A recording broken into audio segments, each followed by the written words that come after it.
जी अस्सलाम वालेकुम स्टूडेंट्स। बेटा आज हम 10th क्लास का चैप्टर नंबर 10 लेक्चर नंबर 7 और टॉपिक जो हमने शुरू किया वो है एयर पैसेजवे। एयर पैसेजवे के अंदर हमने अब तक जो डिस्कस किए हैं वो ब्रोंकाई तक हमने पढ़ा है, ठीक है। अब बेटा हमने बात की थी कि ट्रैकिया जब चेस्ट कैविटी में एंटर होता है तो वो दो ट्यूब्स बनाता है जिसको हम नाम देते हैं ब्रोंकाई का। ब्रोंकाई जब लंग्स के अंदर एंटर होती हैं तो वो लंग्स के अंदर एंटर होकर फर्दर ट्यूब्स बनाती हैं, फर्दर फाइन ट्यूब्स बनाती हैं। उन फाइन ट्यूब्स को नाम दिया जाता है ब्रोंकियोल का, ठीक है। और हर एक ब्रोंकियोल के एंड पे, हर एक ब्रोंकियोल के एंड पे जो है वो एक डक्ट होती है, उसको हम कहते हैं एल्व्यूलर डक्ट, ठीक है। और हर एक एल्व्यूलर डक्ट जो है वो एक क्लस्टर के अंदर जाके ओपन होती है जिसको हम नाम देते हैं एल्वियोलाई का, जिसको हम नाम देते हैं एल्वियोलाई का, ठीक है। तो बेसिक जो मेजर टॉपिक हमारा पढ़ने वाला वो है एल्वियोलाई, जो पढ़ने वाला टॉपिक है वो एल्वियोलाई है। अब एल्वियोलाई को अगर हम इंट्रोडक्शन के एतबार से देखें तो इंट्रोडक्शन के एतबार से जो एल्वियोलाई है वो एक सैक लाइक स्ट्रक्चर होता है, एक थैली नुमा स्ट्रक्चर होता है। इस तरह से जो एल्वियोलाई वो एक सैक लाइक, एक थैली नुमा स्ट्रक्चर है। जैसे यहाँ पे ये क्लस्टर बना हुआ है, ये बहुत सारे एल्वियोलस इकट्ठे हैं, बहुत सारे एल्वियोलाई इकट्ठी हैं, तो एल्वियोलाई को हम कहते हैं alveoli is a sac like structure, ठीक है। सैक लाइक स्ट्रक्चर होता है ये। अगर हम इसके स्ट्रक्चर की बात करें तो बेटा जो एल्वियोलाई है, ये जो एल्वियोलाई है इसकी जो दीवारें होती हैं, इसकी जो वॉल्स होती हैं वो बनी होती हैं एपिथेलियल सेल्स से, ठीक है। एपिथेलियल सेल से मिलकर ये बना होता है। और इसके बाहर इसकी सराउंडिंग में जो है ये होती हैं ब्लड कैपिलरीज, ठीक है। इसकी जो सराउंडिंग है, इसकी जो सराउंडिंग, इस क्लस्टर की जो सराउंडिंग है, क्लस्टर की सराउंडिंग में क्या होती हैं, ब्लड कैपिलरीज होती हैं।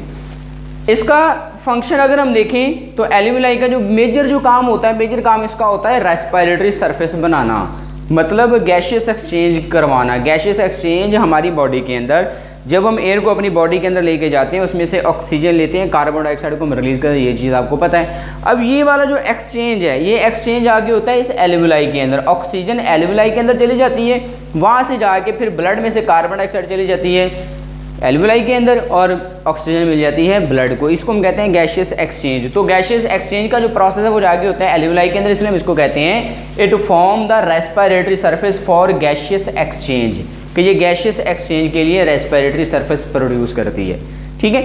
तो जैसे मैंने बताया कि जो एल्वियोलाई है ये सैक लाइक स्ट्रक्चर है और इसके गिर्द क्या होंगी, ब्लड कैपिलरीज होंगे, खुद ये बनी होती है एपिथेलियल सेल्स की। बेटा अगर हम इसमें एल्वियोलाई के अंदर अगर हम गैशियस एक्सचेंज की बात करें तो गैशियस एक्सचेंज किस तरह से होता है, एल्वियोलाई के अंदर जो गैशियस एक्सचेंज, उसका मैकेनिज्म क्या है, कैसे गैशियस एक्सचेंज होता है।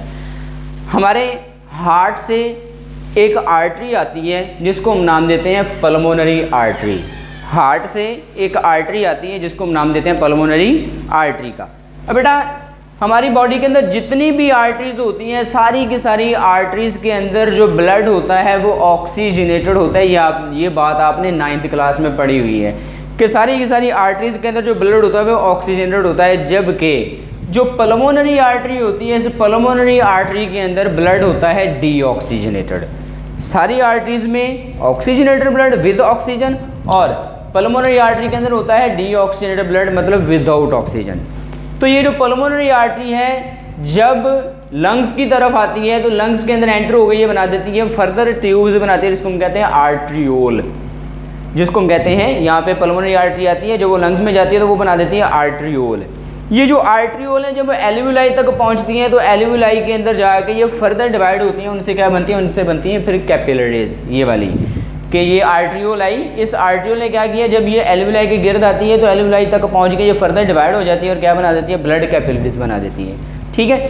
फिर बेटा ये जो ब्लड कैपिलरीज हैं, ये ब्लड कैपिलरीज ज्वाइन होती हैं, जुड़ती हैं। ब्लड कैपिलरीज क्या करेंगी, ज्वाइन करेंगी, जुड़ेंगी। जुड़ने के बाद ये क्या बना देंगी, जुड़ने के बाद ये बना देंगी वेनियोल, ठीक है। जुड़ने के बाद ये बना देंगे वेनियोल।